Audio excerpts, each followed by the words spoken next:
There it is. I have a Tiefling friend. Investigation. 5. Some of my best friends are Tiefling. That's a 25.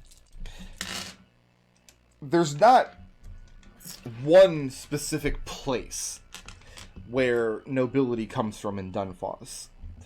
Mm-hmm. It kind of comes from who your friends are and who you know. It all comes down to contacts, alliances with other noble houses. Of course, actual showings of physical wealth cannot hurt. Yeah. He doesn't know Koryo personally. He would love if you could arrange a meeting. But he's basically anybody with that much wealth. If he could make friends amongst the nobility and aristocracy of Dunfoss, he probably wouldn't have that hard of a time swaying enough people on the Court of Lords to get them to just acknowledge he is of House Fireblood. Mm-hmm. The question is, how wealthy is he? Is there anything that, if people looked into his past, would disallow him from that? Is he like a wanted murderer or something? Does he have something shady in his past? Does he have any enemies in Dunfoss who would block him? And if not, how many friends can he make? Okay. The question of where his wealth comes from is paramount because he might be stepping on toes. For example, if his wealth comes from owning a lot of vineyards, houses in Dunfoss that own vineyards and breweries might want to see him destroyed rather than instated.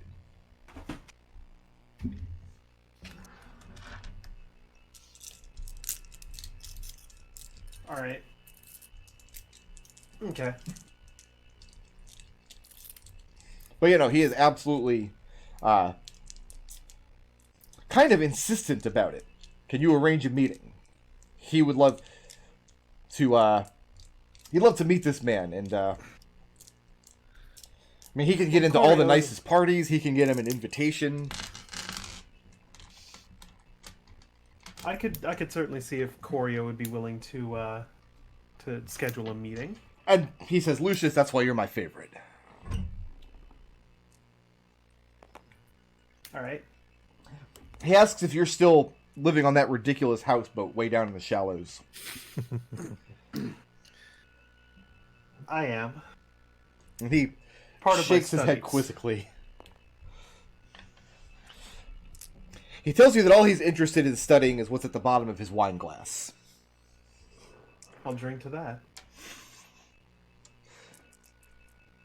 I had a hell of a morning. Florian, Yes. what up? All right. Florian is going to go to a library. Okay. And he's going to look for any kind of biography on Eldov. And failing that, he's going to start reading the myths and legends about the founding of Blue Worm and parse Eldov passages. Make an investigation check. Would Eldov be the kind of asshole who would write and publish an autobiography? Okay, so I was gonna say He's like, I can't wait for him to ask me that. no to the autobiography, yes to the autobiographical myths and legends. Yeah, make an investigation check. That's a 12. A 12. You find a lot of audacious stories from that time of the adventurers that established an inn and trading post in the wilderness, what is now Blue Worm. Apparently, legend has it, they slew an ancient blue dragon across the ocean somewhere in the desert sands of Romneus, brought the carcass back, and hung the head on the wall of this inn that they built. Sounds believable. Sounds truthful. There's also a story of how they slew an ancient red dragon on this side of the ocean, far up in the mountains. And itemizing some of the other exploits is not necessary because you literally played through them. Yeah, but I don't remember them. They had a trusted friend and confidant very, very far to the south in a fishing village called Garriton, named Linus, who shared in their wealth after he relocated to Blue Worm. And many of the songs and poems and things that you find plays written by Linus Harpstring as well. He was their champion. A lot of their works are down in his pen. And you know Linus because he has established a college of bardic arts here in Dunfoss, simply called Linus's College. Ah, okay. So a lot of these stories, how much of it is historically accurate, you can never know. But you have access to these materials. Excellent. As far as what happened to Eldov, he vanished. And nobody knows. There's no record of him dying or being killed. He's not buried anywhere that you're aware of. And the same is true for the other founders. They all just kind of vanished. The only one there's actual record of is a man who became the high priest of Ostrom, who lived way, way too long, and he probably died within recent memory of people here, within the past maybe 20 or 30 years. Fascinating. This will be helpful. You also find a lot of references to the greatest open mystery of our time, what happens to the high priest's staff, the staff of Ostrom that vanished in the night.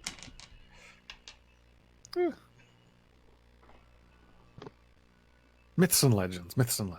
Good stuff. I think I got everybody there. Yeah, we talked to Lord Westing. We could do that scene again, though. That was fun for me. Returning This time. back to the barge late in the afternoon.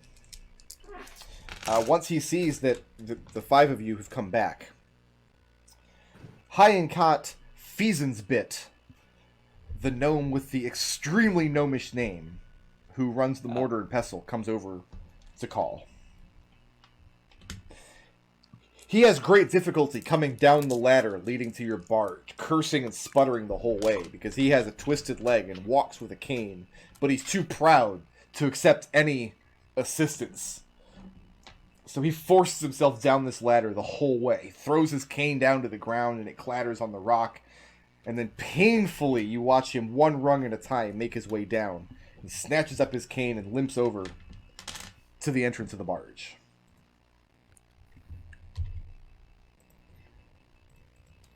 Hello, sir. How are you this afternoon? And he waves his cane back at the cliff he just climbed down. He said he'd be doing much better if the proprietors of this establishment would install some proper stairs. He says that he knows many masons and stonecutters in town. He can get them at reasonable rates. Ladder's cheaper. He asks if Budgets, he I'm should. afraid. He asks if he should stay out here in the chill all day, or if he's going to be invited inside. Well, come inside. I'll light the hearth. Okay.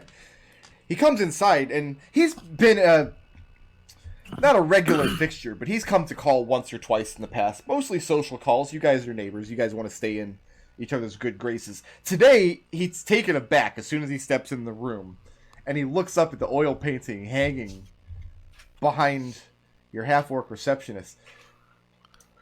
Good God, what is that horrible thing? That's our Ponce. Our patron. He shakes his head. Patron, Why do you have Lord a is pause? patron. Well, we did not have a choice. And, Gus is, stoking the fire. He looks Make a around choice. and he says, "Is he here? Can I call him out to dance for me? Shall I throw shillings at his feet? Why is this hanging on your wall? Take that hideous thing down." I don't think it's that bad. Gus just Besides, stared. he paid our 30,000 gold debt, so No, he didn't. He bought it, He and owns our we have debts. to pay it. And he Do I? grunts at that, as if to say, maybe you shouldn't have gone 30,000 gold in debt in the first place. Then you wouldn't have a Ponce. then maybe you should try running a business. He does run a business. He runs the Mortar and Pestle. And how long have you been running that business? He says he inherited it from his father, who ran it for 100 years.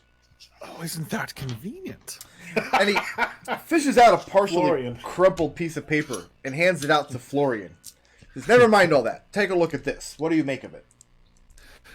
It is a crumbled piece of paper. Oh, you want me to look at it? Okay. That's why people pay us the big I bucks. take it that Hyankot and Florian are not abused by each other in the slightest. Gus is just standing by the. He's just Unintentionally, but yes. face palm. Okay. Looking at the paper, it's an order. A large order. And it has some number of casks, a dozen or so, commissioning dragon powder. This is a substance that's illegal to purchase or own in the city without the proper documentation. The documentation you're looking at that has been crumpled has the seal of whatever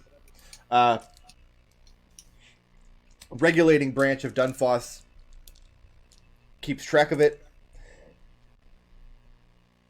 It's been signed and sealed. Everything looks on the up and up. But Hyankot says he suspects the documentation is fake.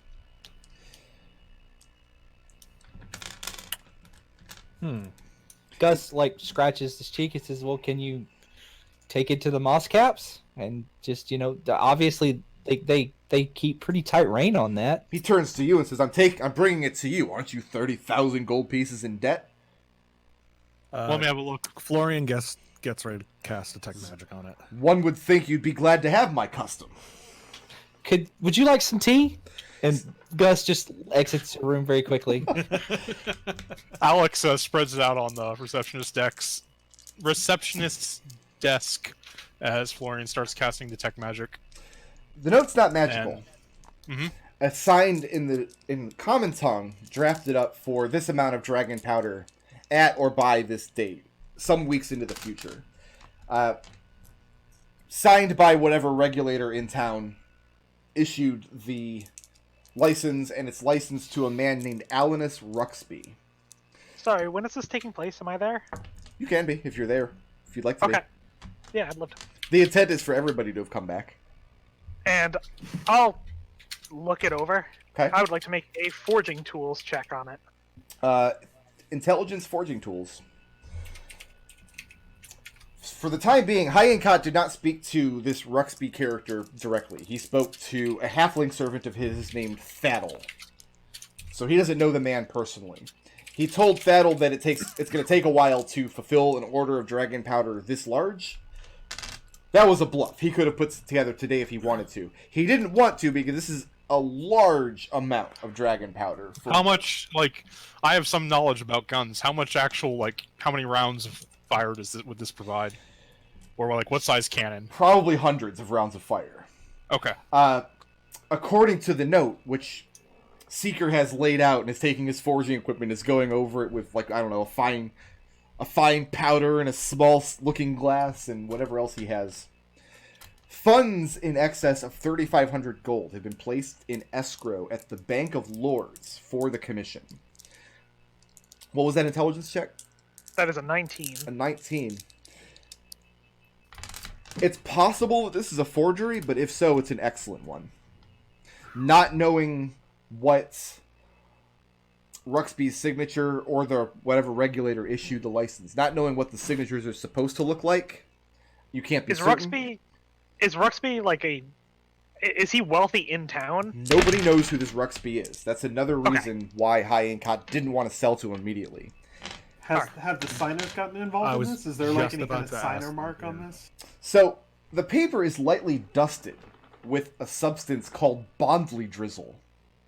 It's a fine silvery powder that adheres to paper and gives it kind of a glittery sheen and gives it a little bit of texture, but it's difficult to rub off. It would be hard to rub this off without destroying the paper. This powder is sold by the Signers Guild. The idea is it prevents any party from signing a document that has been placed on in bad faith. If you intend to break a contract, you're physically unable to sign a document that has this substance on it. The substance itself, there is some question, especially to Seeker, who is notable with forgeries.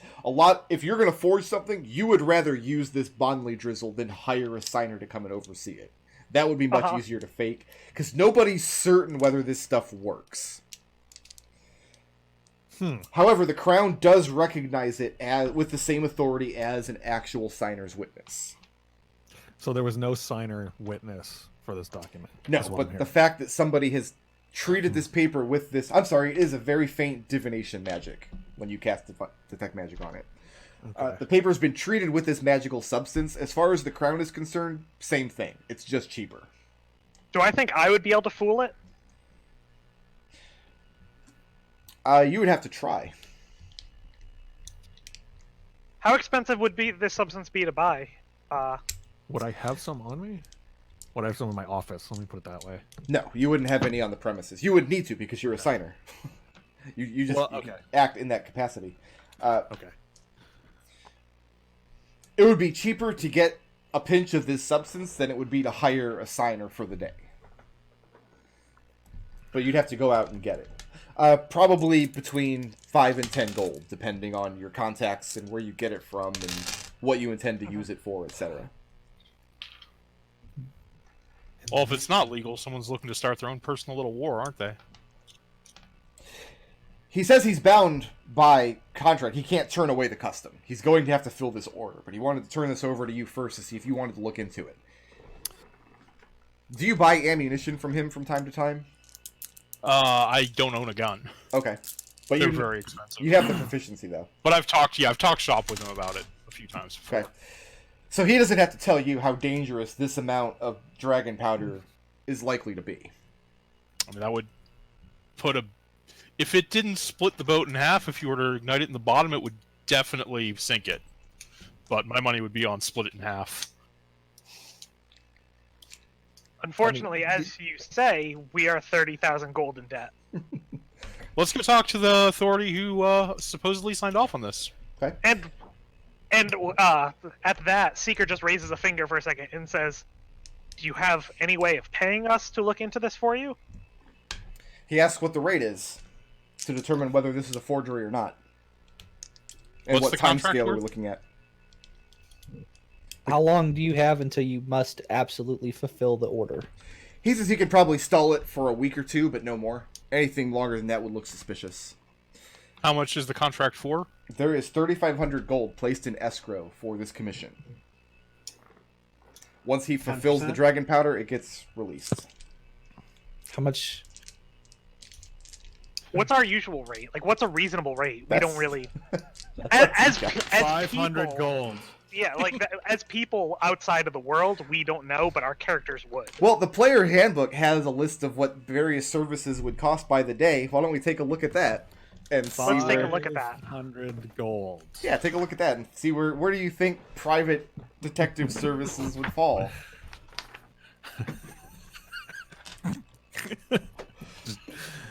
500 gold.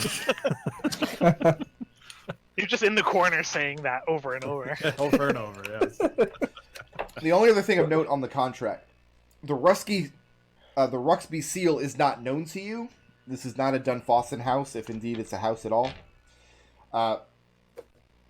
The sigil on the document is a winged sow with orange wax. A winged sow. All A right. winged sow. All right, Looking now at this book, I'm looking at spellcasting services because that if you're hiring us, that's what you're getting. Yeah. So it says easy enough in a city and town to hire someone to cast a spell might cost 10 to 50 gold pieces. That's one person. There's 5 of us. I'm gonna say 100 sounds reasonable to me. So 100 gold pieces. The problem is with that price, you're pricing yourself out of most people who would need your services. Very few people. This guy could probably afford 100 gold. Well, But very I mean, few other obvious- people could. like we need to. Well, yeah. Well, but- this is a 3,500 gold contract. You So- could charge him so 100 if gold and probably 1%, get away with If it. it 35. exists. Yeah, we that's- don't make sure it that's- exists. Yeah, I think 100 gold sounds like a reasonable safety rate. for Okay. this one, yeah. To we quote can him. we can do the other things like as And if we want to be Or- really snooty about it, should have Yeah. just came to Florian first and said, like, well, hire my services before these contracts come in. Would have been cheaper. How did you get this item? Because I'm guessing that you didn't. This wasn't an in-person transaction. Ruxby's manservant, a halfling named That'l, brought it to him. Do you trust That'l? He does dealings with people's servants all the time. This is pretty common. Okay. Okay. All right. did That'll say where he was staying? He did not. Does he have a description of That'll? He starts to get the impression that this might be more serious than he considered. So he gives the best description of the halfling that he can. Fat little man, balding on top, wearing more or less plain clothes. There's not much more to go on than that. God, that's every halfling. Not all halflings are bald. Is dragon powder inherently magical in this setting? No. Okay. It's identical to gunpowder. It's the same stuff. Just making sure. Alchemical. Right. We need to. All right, so we need to confirm that this escrow actually exists. Yep. We also need to confirm that this house actually exists. As far as With the signal escrow, of the- he has sent a runner to the Bank of Lords earlier in the day and confirmed that this account does in fact have the funds. Oh, The money's sitting in escrow just waiting for the dragon powder to be delivered, at which point it'll be released to High and Cal. Where does it indicate where it's to be delivered? He imagines Thaddeus will come and pick up the commission once it's Okay. complete. And did he give you instructions on how to inform them that it's been completed? No, he didn't. Right now, where it stands with Thaddeus is that he doesn't have the powder on hand. It's going to take him about a week to call in shipments from outside the city. So he says about that time, he'll be having a meeting with Thaddeus again. Right. I'm gonna write up our standard contract Okay? and put the price on there. Give it to him to sign. So you're charging him what today? 100 gold. Oh, per day? No, just what is he paying right now? 10 gold piece retainer. 10 gold piece retainer, the other 90 to come when the job is complete? Yep. Okay. yeah. Yep. And he happily... I mean, he came in here just thinking you guys would, real quick, be able to look at this and see if this is a forgery or not. But now it's starting to sound like it's more serious than he thought. And We're being thorough. Hyankot is a grumpy old man, but he is also very serious, and he loves this city dearly. And the idea of selling this much destructive equipment to somebody of unknown or dubious quality does not How sit many- well with him. How many barrels? This would probably be this- good for 5 or 6 small kegs of dragon powder. Yeah. This is a lot of Okay. material. All right. Especially considering there's already been one attack in the city today. Hyankot says that to his understanding, that had nothing to do with dragon powder, though. That was a magical attack. And Seeker will nod, but someone with the resources to pay this much for dragon powder might have the resources to hire a wizard as well. And as he hands the contract back over with 10 gold pieces to Seeker, he says, meaning no offense, but the sooner we run all of these magician types out of the city, the better, as far as I'm concerned. And Well, the that's whole basically crew impossible. of the ship stares at him. Yeah, that's basically impossible to not take offense to, but thank you. Does not phase Alex at all. He doesn't actually care. Like, okay. We're He's pretty already used to this outside of man the at this city. point. Yeah, I was about to say we're Man. technically outside the city anyway. Magic is nonsense. Dragon powder at least explodes in a way that you can understand. I mean, so does a fireball spell. It's like a predefined, it like stops and then a perfectly round thing that's the same size every time. And You can't say that about Seeker dragon just kind powder. of coughs in the corner, says, right, no one could just accidentally stumble into magic. And with that, Hyankot, unless you guys need him for anything else, he'll take his leave and he'll waddle on home and force his way Right. back up this ladder. Do we need to like install like a bucket elevator? Nope. Like Gus asks. We do make house calls. If you ever want to just send a runner to come get us, we can come meet you at the Mortar and Pestle.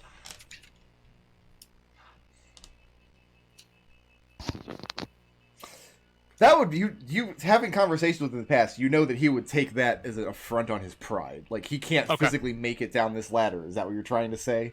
He's too No, old I'm get trying to say it around? would be better for you, a busy businessman in the community, to part of what you're paying for is our time. Make a So persuasion it's no problem check. for us to come over to your place. Make a Plus, I might persuasion want to check. pick up a little bit of extra tobacco while I'm there. Yeah, make a persuasion check. Let's see if you can convince him of that. Oh, hey, that's a 9.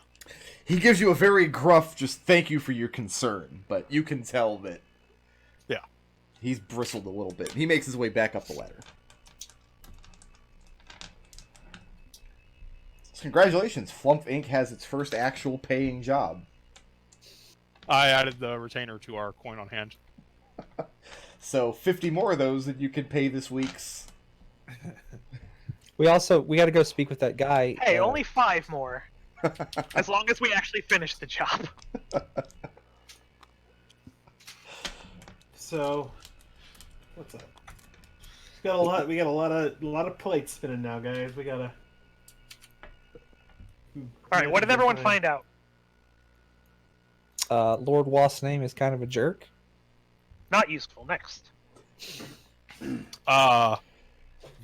A house is just unceremoniously removed from the Council of Lords if there are no living heirs. So there's a living heir. Got it. Next. The bard that weaved the most tales about Eldov is actually the finder of one of the colleges here. His name was Linus, whatever, I can't remember. Linus, and he founded the college here in town. So that might be a lead. I don't know. Bards like telling stories. So That could be an in. yeah. I found out that the person who hired us, no one's quite sure where they came from, and they have a lot of money. Buying our 30,000 gold might be the least. Do they have an income? Well, part of the question of where that money comes from is going to go a long way into convincing anybody that he is of any kind of noble stock, much less that of House Fireblood. So, to recap what we found out, it sounds like there has to be a living relative in order for the family name to pass on. What people have we heard of who are connected to this family? There's this Eldov who disappeared, and then you said his sister died? His sister, what we know is his sister married a non-dun Foss noble, and then the records show that her and her children were killed, and the children died young. No, they don't show they were killed. The records show They that died her young. children died young of disease, and then she died at some point in the future. I didn't look too specifically. The insinuations I got looking at some of the other historical documents at the time were that Eldov had shaken up the crown kind of badly, and that they might have been murdered. Okay. Well, nobody likes murdered kids. So we might have an easier time selling the story of, well, it turns out one of the kids was sent away and survived. People like it when you tell them, oh, everything's not as bad as it really is. You were correct about that. I So, still disagree that trying to gussy up a story is fine and all, but it'd be better if the story was actually legitimate. oh, absolutely. I mean, the easiest way to tell somebody that you're a member of the Law Guild is to join the Law Guild. I'm with you there. If we can find out the truth, as long as it's a believable truth, more power to us. Gus says, "Okay, show of hands. Who here?" And he points at that picture. Says, "Thinks this man is actually like his name is actually Fireblood." And he looks around the room. Florian raises his hand. I have my doubts. And, like, Seeker looks at Florian and says, is that your professional opinion? My professional opinion is that who knows what the truth is. But that's all we have to go on now, and therefore we should assume it to be true. I agree. It's best if we think about this as though it was true. We don't want to slip up. I agree. We should approach as if he has come to us in good faith, even if he clearly has not come to us in good faith. Because people who come in good faith do not wave a 30,000 gold hammer in front of and threaten the people who they've come to seek help from. So, I will tell you one thing. Would definitely be better for us if we had somebody who was on the Council of Lords in our debt. It's true. Alright, so where do we go from here? We need to look into the source of his wealth? Is that what you were saying, Lucius? Yes.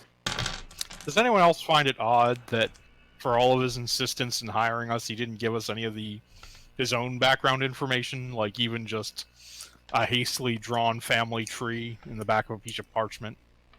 Oh, I mean, do you mean do I find it strange or do I find it suspicious? Because I don't Yes. find it strange at all. I think he's full of it, Right. and he doesn't care. So just for the record, that's 4-1 who thinks he's just full of null crap, right? That's just okay. To be clear, I wouldn't have taken a contract in which I didn't think that I could fulfill the client's actual desires. I don't think he cares whether or not we find out actual proof. I mean, what if you're putting a monster on the, like, what if he's an awful, terrible, what if he's like a slaver who, like, I don't know, ties kids to carts and makes them pull, like, sleighs or something through the snow? I don't know. Put a Oh monster- no, what a nightmare it would be if there was a nobleman monster on the council. Seriously, is there How could actual that kind ever of money happen? in tying children to carts? Because I've never heard of anybody getting rich that way. I think Seeker was being sarcastic. It is not our duty to assume what think Seeker horrible would be- monster we might be putting on the council. That is a problem for the council. We are And it- simply trying to fulfill this contract of this individual.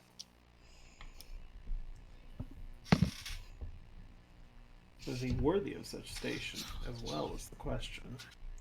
Which again gets back to the question of where does his wealth come from? I think there's valuable information to be had there. Figuring out where his wealth comes from. Yes, that's definitely the next step on that. What about the thing with the dragon powder? Go talk to the person, the official who would have signed the order. I mean, that's a huge order. No one would forget about that. Yeah. What about looking into the manservant? Would Brick, Yeah. would there be anything at the Signers Guild? Because so the way this normally works is that you bring a signer along and they witness it and make sure nothing is wrong. Correct. Is there anything at the Signers Guild that could help, like, post contract signing, like, in terms of like, oh, there wasn't a signer there, but we have this contract now and we need to figure out like if it's on the up and up, if there's something hinky about it. Can the signers help in that way at all? That's probably above your pay grade, Uh-huh. but yeah, that's part of what they do. Okay. And if you buy that powder, do you get a receipt or anything or proof of authenticity? Do they keep records of that? No, absolutely not. No. You give them gold and they give you the thing that you paid for. Or All more likely, they help you draft the contract and then they apply the powder that you paid for to the contracts. So we could theoretically go and find the person who drafted the contract? Yeah, possibly if you went and spread a little bit of money around. Ask the right people the right questions. That might give us a lead on the manservant. Okay, so what's next? All right, so I think our checklist right now is look into the official who signed the order, look into the manservant himself, and look into the source of our client's wealth. Does that all sound right to everyone? Yeah. Yes. I'm going to go ahead and volunteer to go talk to the officials. I know something about powder licensing. All Anything right. Signers Guild related, I should tend to. You want to tag come along? with. Yes. Yep. And you're going to do that at the Signers Guild? No, at the official's office who Okay. authorized the powder sales. Does anyone want to look into the manservant? Because I think my time would be best spent looking into the source of our client's wealth. I can look into the manservant. Like, just kind of... Maybe just kind of see if anybody had seen him. A little short halfling. You know, bald. Gone into the building over there. Yeah, Okay. the mortar and pestle. Lucius? I have a social call tonight, but not sure exactly where you want me to go in that regard. I'm writing slacker down on the list.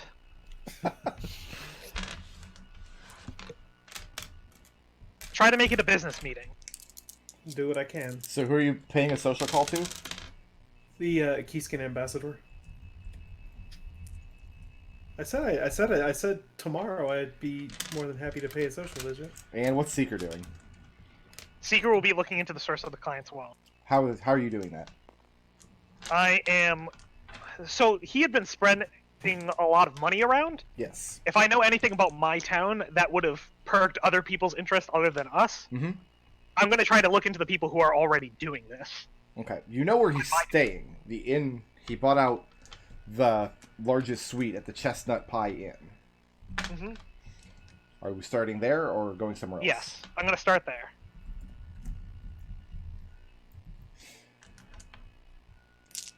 Gus, give me an investigation check at disadvantage. The trail will have gone a little cold by now. Right.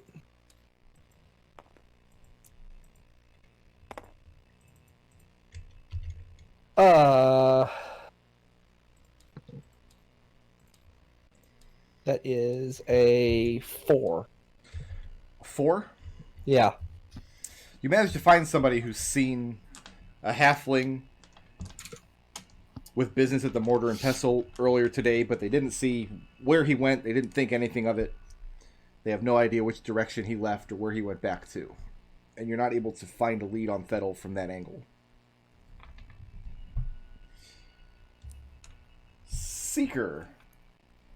Walking into the inn during the evening meal.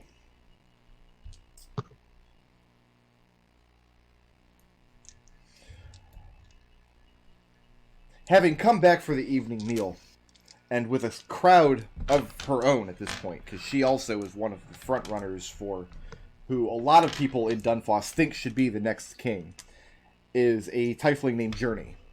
Okay. Journey is very handsome, even for a Tiefling. Her tail had been surgically removed at birth, as is the custom across the ocean. She claims that she lost 7 of her sisters to a blood magic ritual before she was able to escape. Is this Journey's inn? This is where she stays. She does not own the inn. Sure, but she's usually here. I'm gonna have my hawk wait outside. Okay. Yeah, Journey stays here, and she has for a very long time. For all intents and purposes, she lives here. You know that the inn's proprietor is a middle-aged woman named Waylon Merriweather, and Merriweather adores this Tiefling. And a lot of other people do as well. She's charming, she's well-spoken. She has a way of insulting people without the insulted party knowing they've been insulted. And she uses this to great effect to talk down other, especially members of the aristocracy, and especially Percival Penniless, whom she believes is a pretender, a faker. So the place is rambunctious when you get there. It's hopping. There's a lot of people drinking and eating and merrymaking at various adventures. If you were a proper adventuring group, this is the place you would go after fighting orcs all day. And Journey does. She's sitting before the hearth, and she has a crowd of maybe a dozen people or so who she's talking to, not talking at the way that Percival did. She's having a conversation with these people. Corio is not in evidence, but you see in the crowd along Journey, nursing a large mug of ale, is Fegan Third Party. That's the scene when you arrive. Alright, well, I need a excuse to be in here, so I think I'm gonna go listen to Journey for a few minutes. Okay. So we did... my notes here, when we went down who the next king might end up being, everybody said they didn't like Journey. Everybody's... because she's anti-magic. Right. Okay. That's why I kept my hawk outside. So, but... how is Seeker dressed? I mean, Seeker's absolutely dressed like a magic person. Yeah. I just didn't want an excuse for someone to shoot at my hawk. Okay. Are you dressed the same way you were dressed earlier today? Yes. Okay. Seeker always dressed in the same way, usually with like black robes with little sigils that, as far as he knows, don't actually mean anything inscribed into them. You're like, a person would look at Seeker and be like, oh yeah, wizard. Like, clearly. Wizard, right. That is what Seeker is shooting for, is just generic wizard. The Like conversation Ritzwind or today... what? Ritzwind wasn't a wizard, though. He just had the hat and the pointy-toed shoes. He actually sucked at magic. Seeker thought he sucked at magic, but it turns out he can actually do magic. The conversation Journey's having, and which third party is listening to, is about the dangers of magic as it pertains.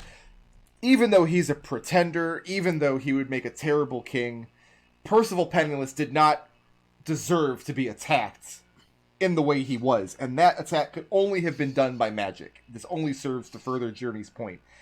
And when she sees you enter, she holds up her glass. And she says, my friends, I give you one of the champions of the shallows. And people turn their heads and they see one of the people fitting the description of the men who took down the creatures that attacked Percival Penniless. And Seeker bows. And there's a friendly murmuring and applause. And she invites you over to sit. Join the conversation. They would love to hear what you have to say.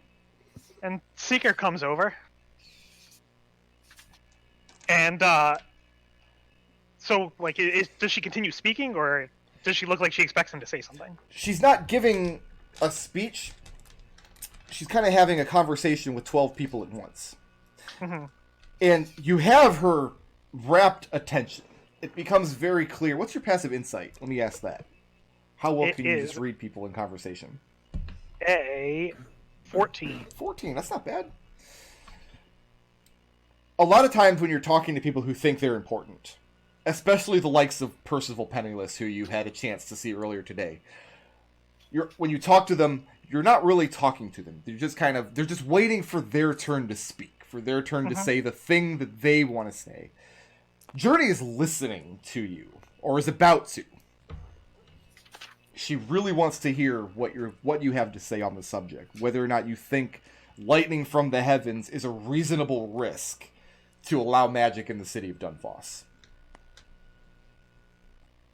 And Seeker will ask her, I was just curious to know, I know you yourself expend your magic every morning. What do you think about, for example, just to use it as an example, not trying to push myself forward, but someone who had expended all their magic in defense of others? She says she would call that person a hero. Just like she would call a person who discharges a crossbow bolt into a crowd.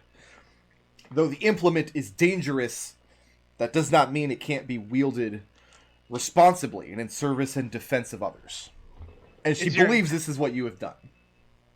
Is your intent then to find some way to ensure it is used responsibly?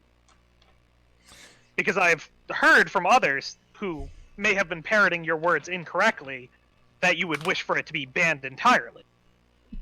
This wasn't supposed to turn into an allegory for gun control, but I feel like that's what... But it happened. We did it. We did the thing.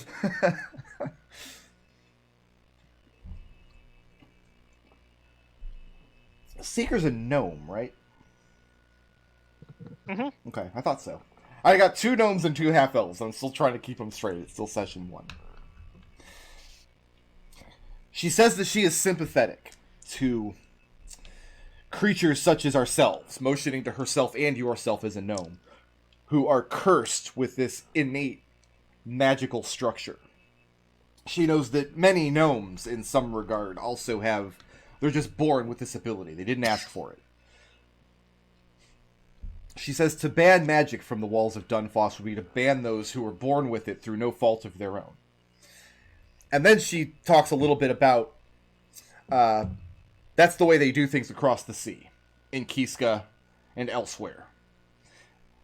What you're born with determines your destiny, and she doesn't believe that that's right. And you can't help but notice that she didn't give you a direct answer to your question.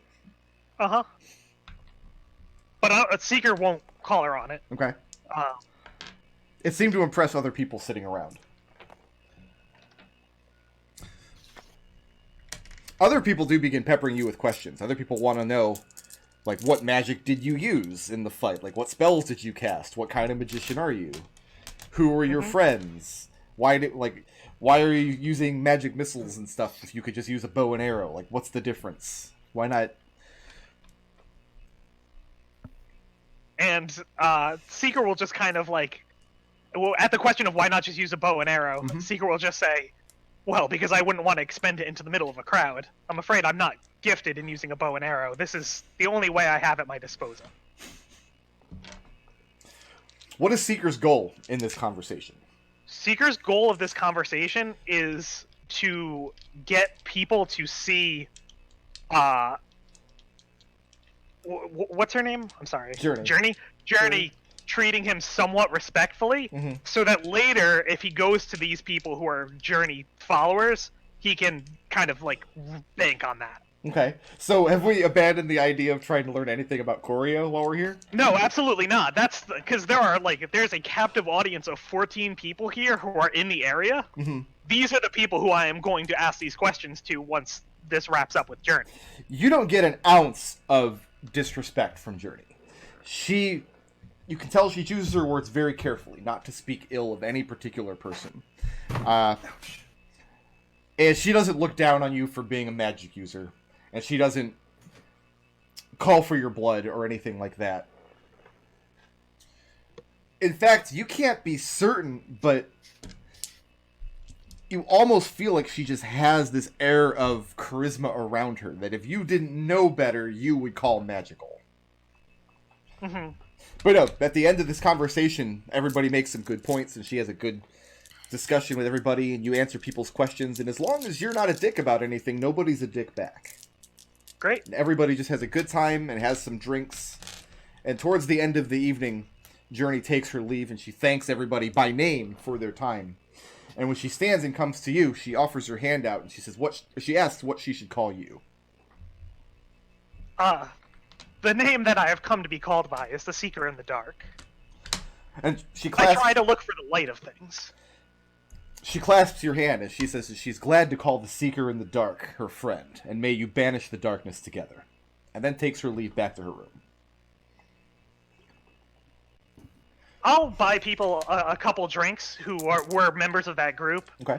And then kind of like during the course of them, ask them questions like, yeah, Seeker or Journey mentioned these like outside forces coming into the city. I've heard there's someone kind of meeting that description visiting the inn right now. Do you know anything about them? Are you doing that with an earshot of third party? I would say this would be like walking back afterwards. So is it your intention for him to hear this or not? No. Okay. Make an investigation check. All right.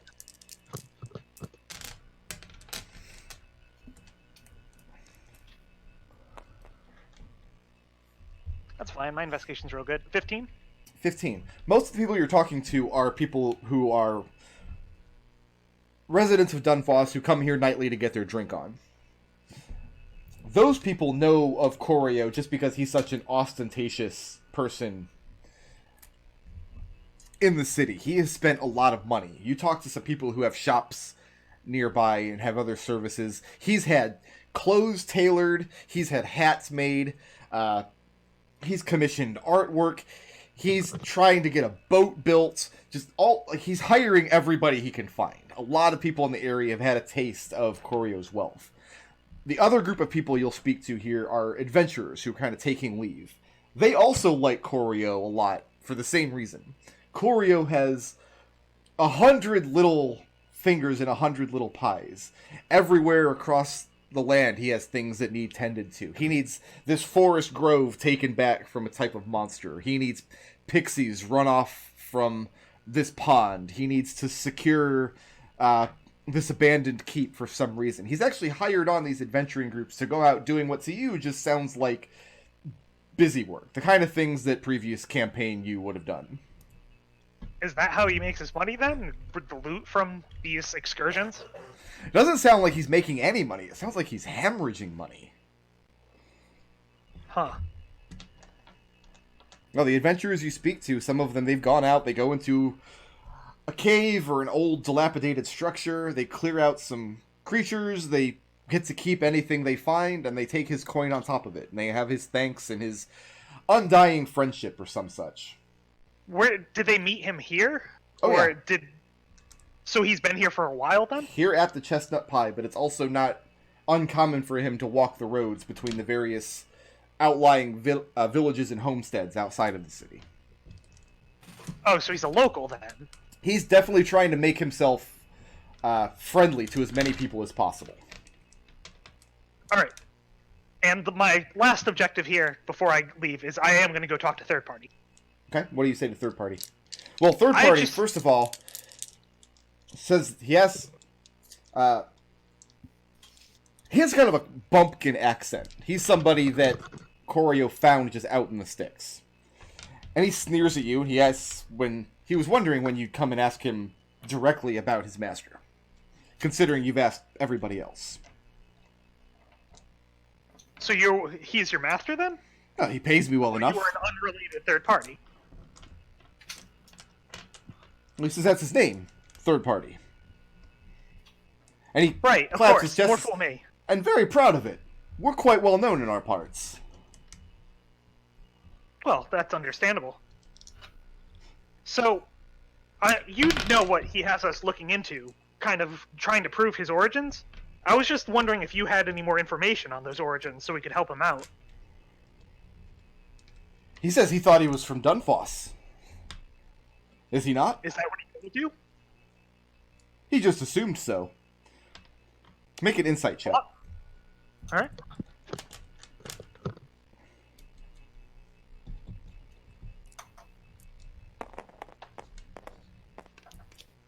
Right off the... Welcome. Of course. Hey! Thanks, off the table. That's a 20. As you're talking to third party, he's from some country hamlet. As far as from his point of view and his little place where he grew up, all of the wealth in the world seems to come from Dunfoss. Alright. Like, the idea that there are foreign lands just don't really occur to him much. He was hired on to be a third party and sometimes to carry things, and he can drink as much as he wants. And so that's the long and the short of it as far as this guy's concerned. So Yep. I think I've accomplished everything here tonight that I'm going to. Going to talk to the official that signed the license for Hyenkot's Order of Dragon Powder. Mm-hmm. Are you going to try to accomplish this through official channels? Like, are you going through making an official inquiry, or are you going to try to grease some palms? Let's do the official inquiry and see where it gets me, but I'm not unprepared to spend bribe money. Make an investigation check. Do you want me to do this? You both can do it individually. Okay. Wow, I only got a 9. 19. 19. These kinds of records are overseen by the various merchants guilds, and every guild kind of keeps their own business and keeps their own records. Typically, it's not public knowledge, but when dragon powder is concerned, the crown has a very potent hold over the trade of dragon powder, considering how dangerous it is.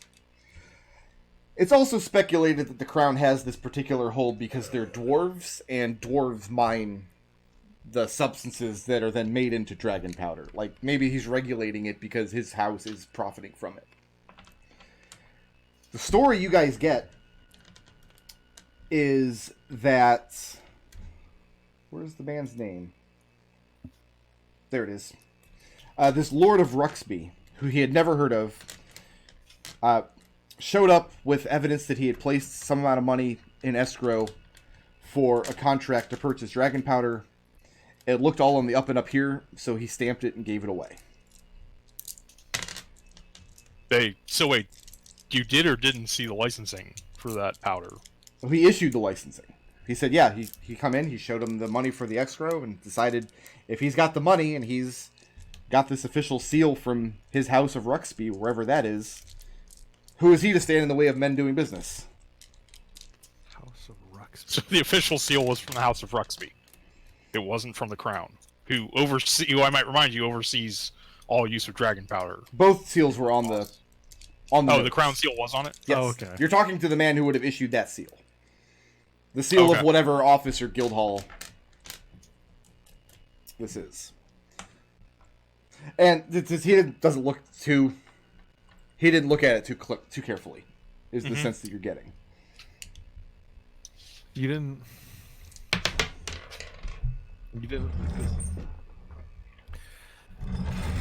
No one thought about getting someone from the Signers Guild for something like this for dragon powder. Like, this raises all kinds of questions with me. He said the page was covered in Bondley drizzle, so what do you want him to do about it? Yes, it's covered in Bondley drizzle, but considering the tight regulations and that comes with dragon powder, surely, like, get someone from the Signers Guild, man. This is all very. How much is the license for that much dragon powder cost, by the way? You said it was pretty cheap, right? Like 10 gold or something? I'm asking the official. Oh, sorry. Make an insight check.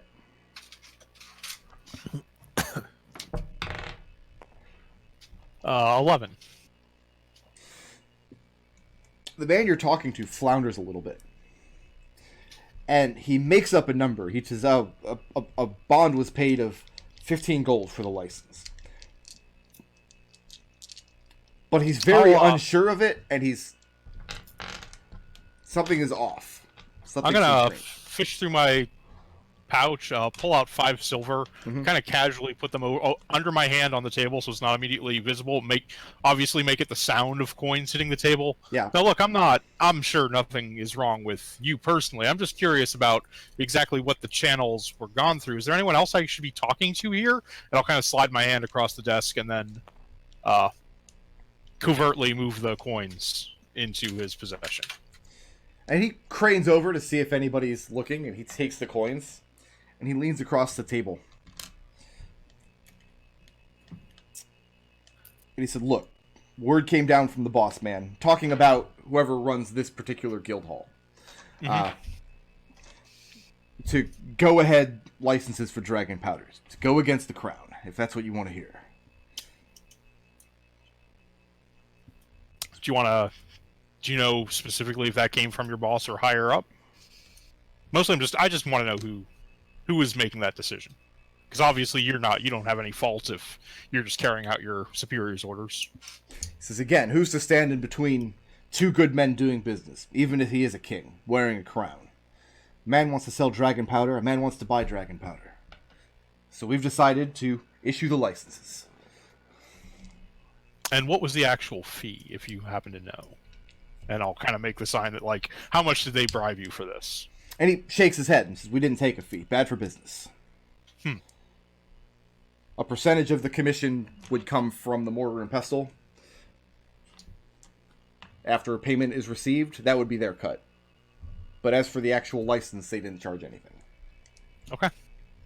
The idea being they facilitate more trade, more people get to buy dragon powder, and then they take the cut off the back end. Yeah. So nobody's looked into this Ruxby guy, and the guys who are supposed to be making sure he's on the up and up were asleep at the wheel. Yeah. Well, Alex, I think our next stop is trying to figure out who the hell this Ruxby guy is. Agreed. And Lucius, Yes. making a social call to the Keyskin ambassador.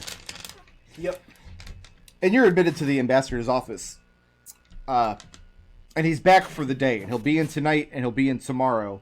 But he's preparing to sail to Kiska, I see. which is a little bit alarming because that's the exact opposite of his job. Yep. Did the Jal recall you? So they're giving you. He'll give you a few moments of your time because of your, like as a favor to your family. Mm-hmm. But he has a lot of preparations to make, so you can tell that he's very distracted. And he's an elderly human man of Kiskin descent. Okay. He tells you that the Djal's business is his own, and he's not privy to it. But nonetheless, he's been instructed to set sail. Then I'm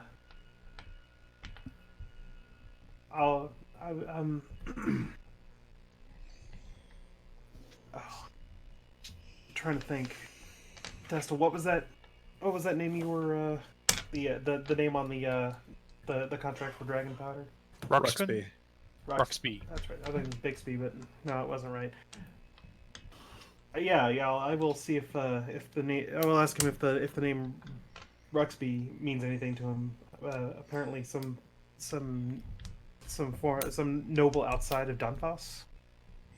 And he shakes his head and says the name is not known Heard to anything? him. I see. Well, sorry to take too much of your time. I will politely. You'll politely what? Excuse myself. As you're turning to leave, he calls back and says, "How long has it been since you've spoken to your father?" I sent correspondence to him, and he pauses for a little too awkwardly long, and before he says, 3 months? And you can tell the man does not approve. But he says, "I say this as a favor to him, as we're good friends. But later I will deny having said it. You should write to him. Tell him whatever holdings he has within the walls of Dunfos should be recalled and safeguarded.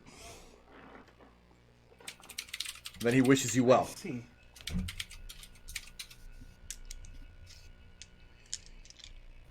I'll leave, puzzling over that. Okay. And you all return back to the barge with more than enough work on your plate as the second day comes to a close. And we will call it there for the week. Alrighty. So by my count, you guys have like 6 jobs now? Excellent. We're an extremely good private detective agency. Of course we have 6 Yeah, jobs. you've made 10 gold so far. Listen, it's early days, pal. 10 down, Hey. 490 to go. Listen, that's a retainer. We've made 0 gold.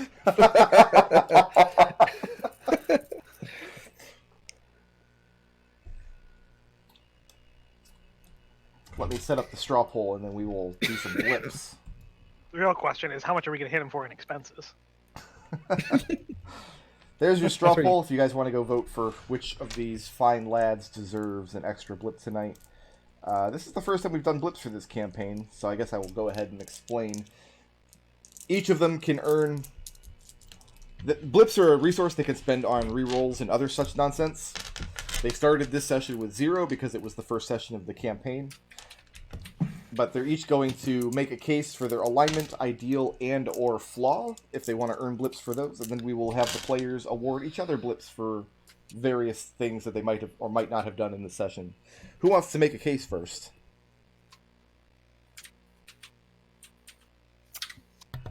This is always the awkward portion where nobody wants to talk over everybody else. The awkward moment where everyone realizes they should have been writing this down. Sorry, Yeah, I was trying to. I'm add actually trying to blip rearrange my as a screen so it's in front of me instead of up top. Because I thought we added blip as a item.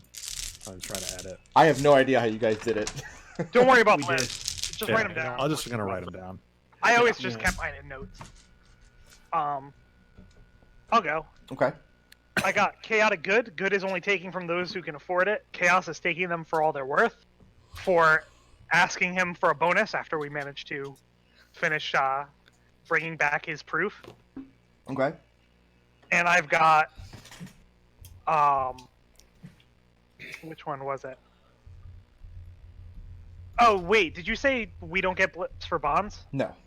The bond is just there to... I use bonds in my campaigns so the party is always oriented towards the same goal. Alright, I might rewrite something then to put that into something because Okay. it's a fun concept. Yeah, these are not set in stone. You can change these as often as you want. If we ever get back to Planescape again someday, there will be a cost for changing this stuff willy-nilly like there was before, but not appropriate for So- this campaign. Razu is already our gambler. I might change my... Or, not Razu. New Razu New Rasu. New. is already our gambler. I don't want to step on McDohl's toes. I might Okay. change my flaw to something that kind of covers the same area as my bond, Okay. which is there is always an opportunity for advertisement. Okay. So you want That's to change good. it to that for next week? Uh-huh. Okay. There is... Oops, that's the wrong person.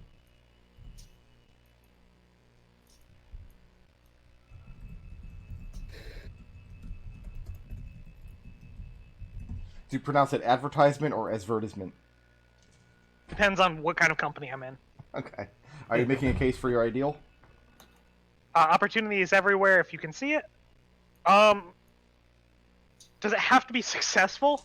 Because I was hoping to go find some assistance from the person who just said that they can turn people into toads when I ducked into the house, but then they weren't in there.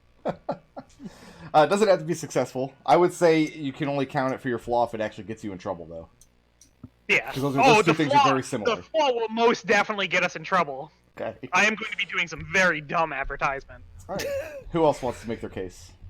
I'm ready. All right, All right, Alex. so go. lawful neutral, always be willing to take the law into your own hands, but no further, for following up on the dragon powder as indicated, and then immediately saying, "All right, well, let's go find the guy who gave who gave them the seal of this so-called Ruxby house." Okay. And then ideal, the dead deserve dignity, the living deserve to reap what they sow, for trying to interrupt the whole party, pumping the guy for a conversation when he was trying to take care of the people who had been killed next to him. Okay. And that's it. And who's next? I can go for Gus. Gussie? Neutral good. I must be a benefactor.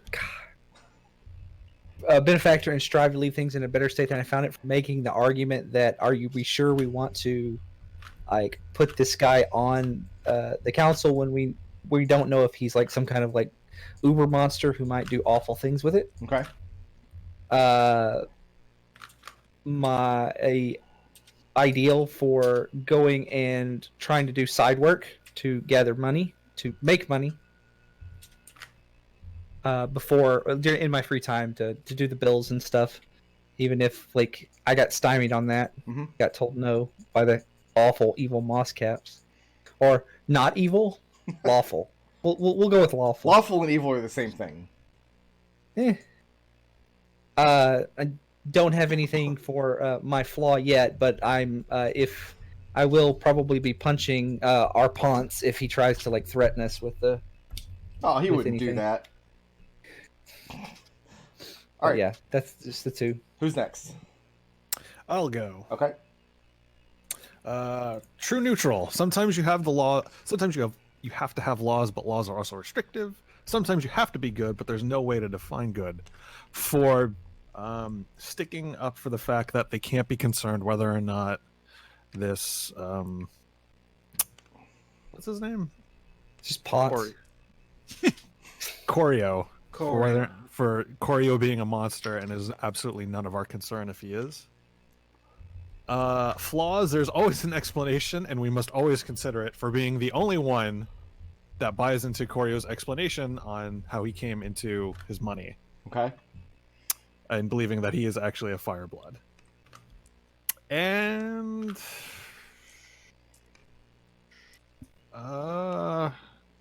he hit his ideal.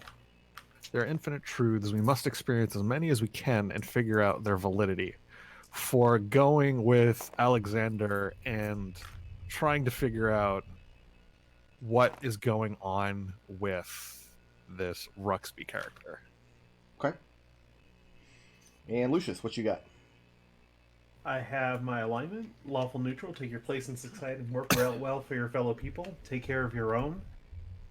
For fighting, and when the moss caps weren't in evidence, to keep the lightning monsters from killing as many people as possible. Okay. Ideal. Knowledge is paramount. Mephistopheles wants his, but it can't hurt to sweeten that pot, can it? For making sure to, even when he was taking his social calls, to try and press for any kind of information that he could regarding our current batch of investigations. Mm-hmm. And then my flaws, double or nothing, just one more hand for taking as many opportunities as he could to go pop off to the cards. And we give 1 blip for the most creative solution to a problem this session. All right, so remember when we came up to that door and we needed to get the guy on the other side of the door attention, and there was a sign that says "Do not knock," and I very cleverly knocked on the door? No, absolutely not. Try again.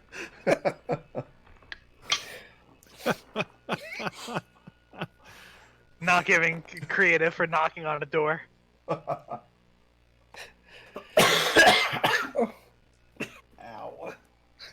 So the problem is you gotta have a good counter offer there, Nodal. Right now, it's the best thing on the table. What are we giving it? Sorry. It's the most I'm creative creative. solution to a Creative problem. solution.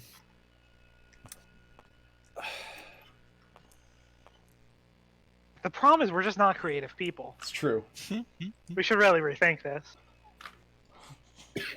Most idiotic solution to a problem. That's what I said. Most I'm creative. going to get. I'm going to nominate myself for using magic missile to hit all of the as many cloud monsters as possible.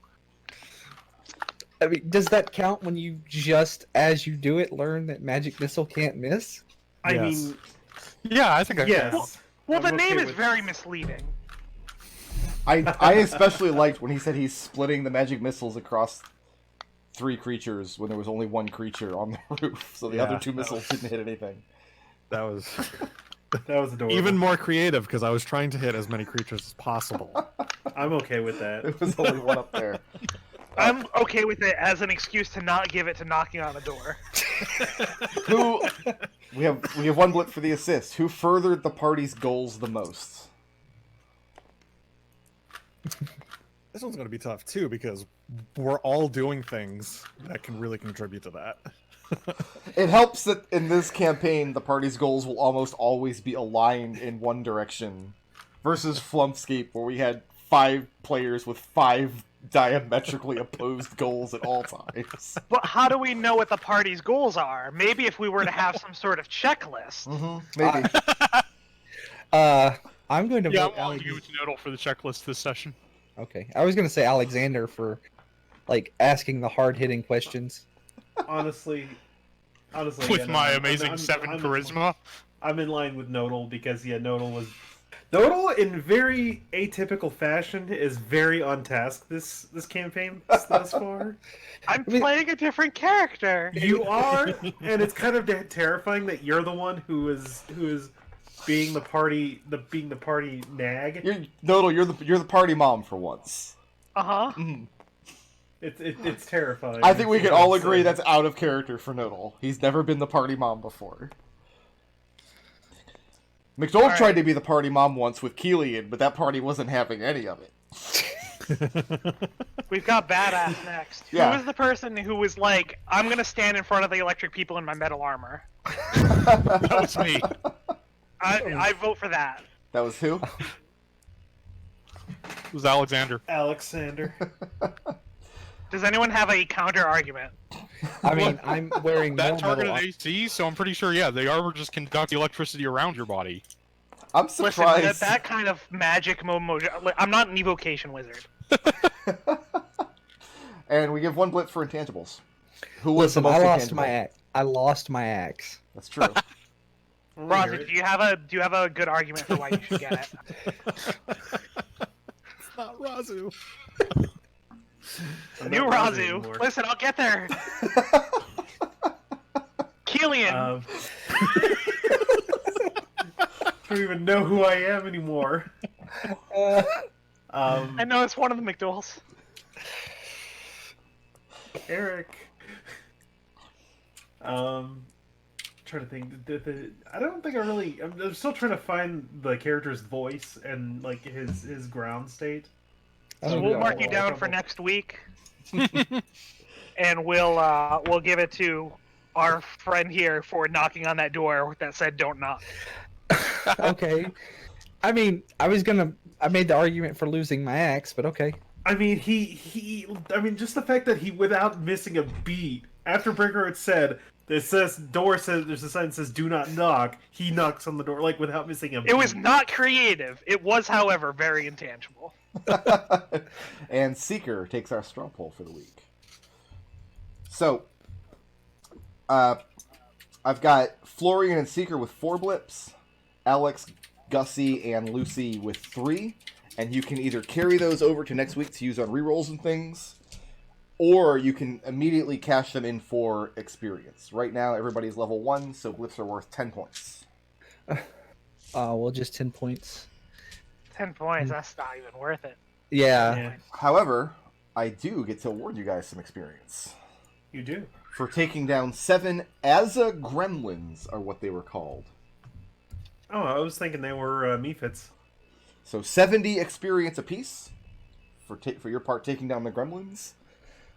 I'm actually surprised these gremlins don't get advantage against you if you're wearing metal armor, considering their only attack is to throw lightning at you. Usually they do. Yeah, they don't though. They're immune to lightning and thunder, and they give you something called contagious lightning. And the book doesn't say when that wears off, so you just have it forever. Yeah, watch out, Yeah, it's guys. traveling in a thunderstorm. Now, I do think I speak to everybody when I say that I miss Adrix dearly. A little bit, yeah. You'll live. All right. Thanks for playing, guys. Thanks for watching this new campaign. I have a lot of stuff to work with, and I'll see everybody next week. Later.